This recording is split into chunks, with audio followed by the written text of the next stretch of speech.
You've said that you didn't buy the Bitcoin to sell it, but would MicroStrategy ever take some off the table when you sense the market is at a top and then just buy in later when there's another correction? Or do you just plan to hodl through all the 80% downturns? Yeah, again, I just disagree with your characterization. I don't expect an 80% downturn. I don't think it's a speculative asset. I don't think you can quote unquote take money off the table. The point is, if you have the superior asset, it's going up forever, Laura.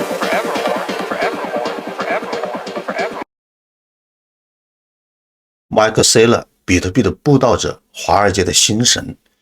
他发明了一台看似完美的永动机，发债买币拉升股价，再发债再买币。现在的 MicroStrategy 看起来无坚不摧，但在金融市场，所有只涨不跌的神话，最终都会收到一张昂贵的账单。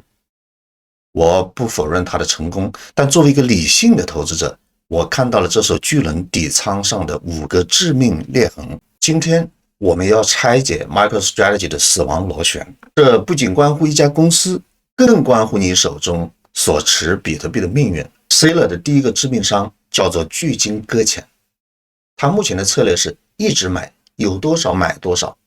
这听起来很霸气，但本质上是不可持续的。为什么？因为你不可能成为市场上唯一的玩家。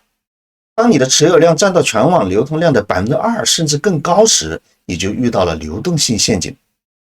而现在的微策略就像那只游进浴缸的蓝鲸，买入时它推高了水位，但一旦它需要卖出，哪怕只是为了偿还利息，市场深度就会瞬间枯竭。华尔街的鲨鱼们最喜欢这种猎物。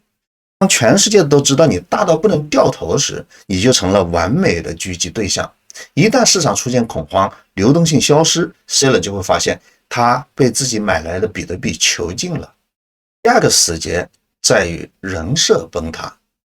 Saylor 高举的是去中心化的旗帜，但他做的事却是在制造前所未有的中心化。你们有没有想过 ，MicroStrategy 的大股东是谁？是贝莱德，是先锋集团，是传统的华尔街旧势力。如果一家上市公司控制了 5% 的比特币，而这家公司又被华尔街所控制，那比特币还是那个抗审查的自由资产吗？屠龙少年终成恶龙，这种违背比特币原教旨主义的行为，最终必然会引发社区的反噬。比特币不需要一个新的美联储，更不需要一个企业版的央行，连中本聪都已经隐退江湖，请问市场还需要一个 Michael Saylor 成为新的教主吗？第三点，也是最让散户破防的一点，加杠杆后形成的戴维斯双杀。现在大家都买微策略，甚至高峰时候愿意支付2到3倍的溢价，为什么？因为大家都相信 Michael Saylor 的杠杆魔法。但是我们都知道，杠杆从来是把双刃剑。一旦比特币进入熊市回调，下跌 20% 甚至更多，将会有2件事情同时发生。第一，底层资产缩水；第二，也是最恐怖的，市场情绪会反转，那个高高在上的溢价会瞬间消失。这就是经典的戴维斯双杀。比特币跌 20%， 你的股票可能要跌 50%甚至 80%。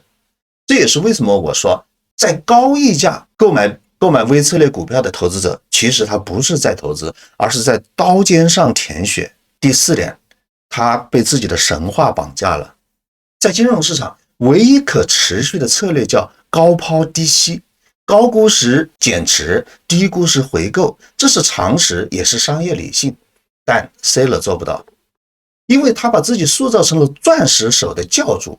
他宣称永不卖出 ，Never sell your bitcoins。这意味着当真正的危机来临时，他没有任何回旋的余地。这就像我手里拿了一杯水，如果我发誓永远不放下这杯水，我的手臂最终会断掉。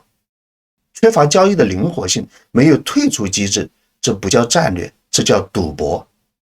当然，我也承认，如同我以前的视频里讲的 ，Saylor 毕竟是个聪明人，他发行的主要是可转债，没有强制平仓线，这让他比普通赌徒更能扛，所以他认为他可以用他的5位融资去驱动一个比特币飞轮。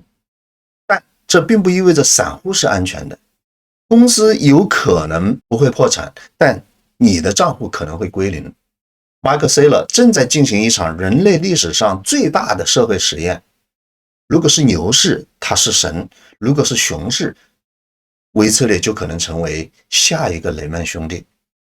在加密货币的世界里，可没有什么是大到不能倒的。我们终将见证历史。这里是老贺，我们只谈最真实的金融逻辑。如果你不想成为为那场盛宴买单的人，请点击订阅，跟踪我的分析。我们下期见。